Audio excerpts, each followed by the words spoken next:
Hello everybody, and welcome back or welcome to the Scottish Gaming Rebels. I'm your favourite host, the Skinny Rebel. Today's video will be on a review on the 2021 Game Pass release Archvale. So without further ado, let's jump straight into today's review.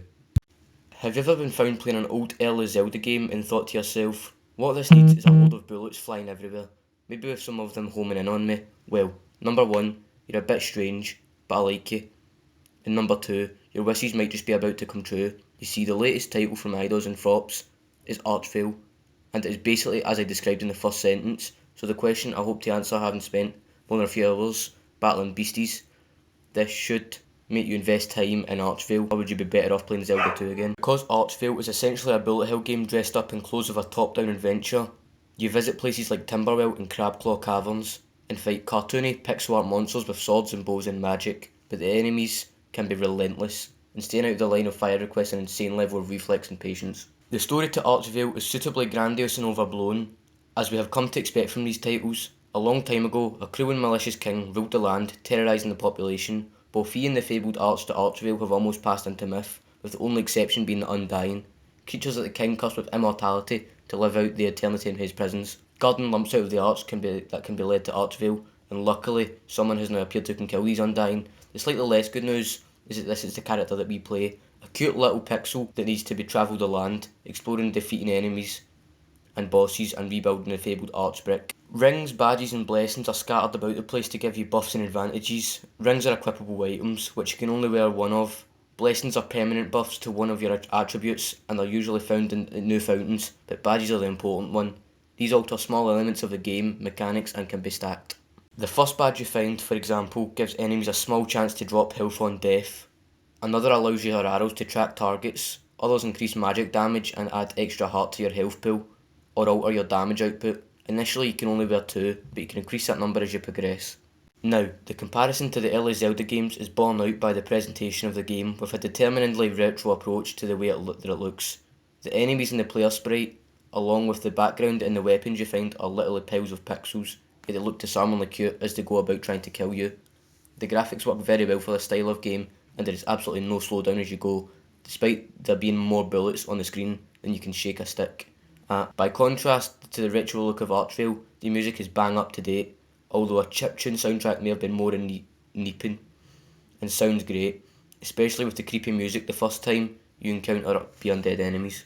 However, for all the best presentation in the world, a game cannot be saved if the actual gameplay is rubbish. Thankfully then, that of Archvale was very good, although strangely, very occasionally bad. We'll start off with all the positives, as I'm an optimistic kind of guy, and Archvale is presented as bullet hell twin stick shooter, kind of like Enter the Gungeon, if you will.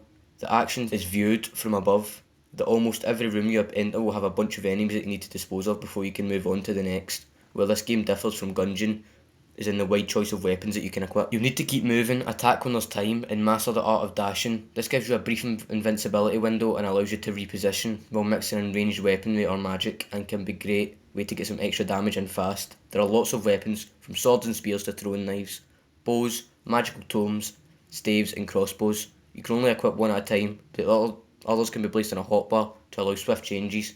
Sadly, armour can't, so you need to go into your inventory each time to change it. Here and there you'll find special shrines that transport you into a little bullet hell arena in which you need to chase after the blue diamonds while avoiding projectiles. Catch a diamond enough times and you'll be rewarded with a new badge. These are surprisingly forgiving early on, with failure only robbing you of a little life and allow you to try again. There are melee weapons like a sword or a big axe. There are magical staffs that fire bolts of magic. There are bows that shoot arrows, surprisingly, and many more. Personal favourites have been a snowflake cannon that fires massive ice cubes and an octashot, a kind of crossbow that fires 8 bolts at once. The only issue with the melee weapons in a bullet hell style game is that you need to be nearby to do damage, and with the rate that your enemies are fired off projectiles, you have no chance to react if you're stood on their toes. In addition to new weapons, you can also find badges that alter the way the game plays, along with the chance to find or craft armour to go with your build. The badges are a nice touch, as they allow you to tweak your character and match your playstyle. For instance, one of the badges I have equipped allows projectile weapon to behave almost like a homing bullets, which makes staying alive a whole lot easier, as there's no longer the need to try and keep aiming at boss. Blind fire is some serious concentration on dodging, is all that is called for.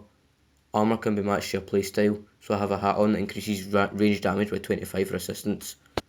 With a bit of luck, a little light crafting and the purchase of certain bits and bobs, you too can have the bespoke character that you will ask. The only fly in the ointment, and I realise even as I type this that this may be ridiculed, is that a bullet hell game there are too many damn bullets. Seriously, some screens as soon as you set foot into the room are so filled with it that it's like an air made of projectiles.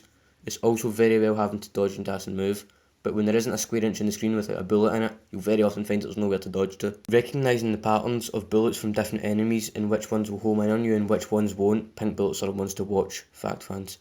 It's very useful, but you'll then get into a room with enemies overlapping and firing at the same time, so the patterns cancel out in gaps and bullet spreads. Luckily, Archville is quite generous with the help of upgrades, and armour can also help, but you will not go through this game without getting hit, no matter how on point you think your skills are. My only real complaint is that it takes a while to unlock fast travel, and then it's designed to jump you between areas rather than simply letting you travel from fountain to fountain. It would come in super handy instead of having to slip all the way back to town on foot with respawning enemies to contend with. Archville is very tough. It will be tough for some, I think, especially given outward appearance. It's got a great pixel art style and a real sense of humour and a wonderful soundtrack, but it's not a game for the faint of heart. It's a constant challenge, it offers constant rewards, and such remains eminently playable. Even when it gets tough, massive spikes in difficulty and the lack of a more convenient fast travel system hold it back from greatness, but it's still an enjoyable, taking a little adventure with much mirth in its heart as malice. Apart from the odd minor issue, Archville has been a pleasure. There's some real joy in exploring and meeting and shooting new and strange creatures, and enjoying the cute and cuddly visual style. Even as the game boss stomps you multiple times, if you like bullet hell games, Archville should certainly be on your radar. So my final rating on this game is an 8 out of 10. I hope you enjoyed today's video, and make sure you check out our Twitch over at Reaper's Rebels. Also make sure to check Scottish Game Rebels on Twitch. Thanks for watching.